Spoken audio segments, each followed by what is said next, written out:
Hola, mi nombre es Iván Alejandro Galaviz Holguín, soy estudiante en la Universidad Vizcaya de las Américas, en la licenciatura Ciencias de la Educación. Y hoy estaremos hablando sobre un tema muy importante. En 1521 inicia el periodo colonial, en lo que se llamó la Nueva España, en lo que hoy conocemos como México. Antes de hablar sobre este tema tan importante, tenemos que ubicarnos en una época muy específica en la historia de México, que es la conquista. La conquista de México hace mención al sometimiento del Imperio Azteca por parte de los españoles al mando del conquistador español Hernán Cortés, en nombre de la corona del rey Carlos V. Hernán Cortés desembarca en las costas de Cozumel en febrero de 1519, para así llegar posteriormente a Yucatán y de ahí proseguir su trayecto a Veracruz, para continuar llegando al territorio azteca, donde es recibido por Moctezuma, quien muere a manos de los españoles. Le sucede en el trono Cuitláhuac, quien muere rápidamente a consecuencia de viruela, que fue introducida al Nuevo Mundo por los españoles, y sube posteriormente Cuauhtémoc, quien es hecho prisionero de los españoles para decir de los tesoros que teníamos en nuestro país. Esto significó la caída del gran imperio de Tenochtitlán en manos de los españoles, y fue la pauta de inicio del periodo conocido como la colonia. Y así es como se funda la Nueva España. Este periodo que duró el país bajo el gobierno de España fue conocido como virreinato. ¿Por qué? Simple, el país era gobernado por un representante del rey de España. Como dato importante, es muy extraño que existan épocas cuyo periodo dure alguna cifra exacta decimalmente. Y este periodo duró desde el año 1521 hasta el año 1821, exactamente 300 años.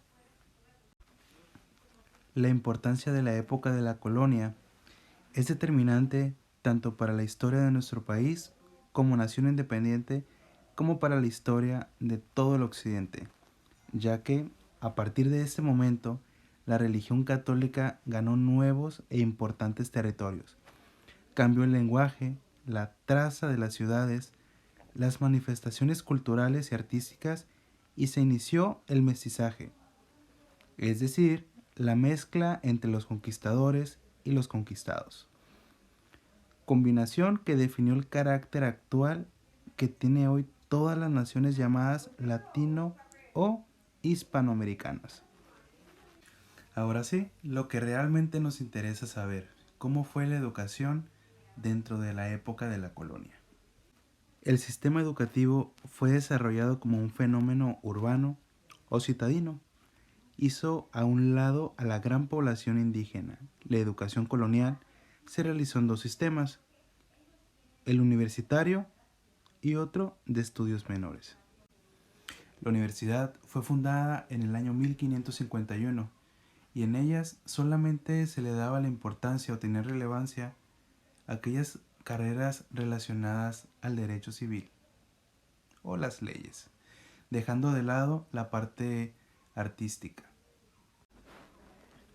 Entre ellos sobresalieron los colegios mayores diocesanos, que se ubicaban en Monterrey, Durango, Valladolid, etc., conocidos con el nombre vulgar de seminarios. Los colegios mayores eran instituciones dependientes de la universidad, y ellos proporcionaban casa y sustento a los estudiantes capaces que no disponían de medios económicos necesarios para realizar estudios superiores. Los estudios menores tenían dos niveles. El primer nivel de ellos se encargaba de preparar a los alumnos a leer, a escribir, a sumar y restar. El segundo nivel se encargaba de preparar a los estudiantes para el ingreso de la universidad, enseñándoles principios culturales y valores.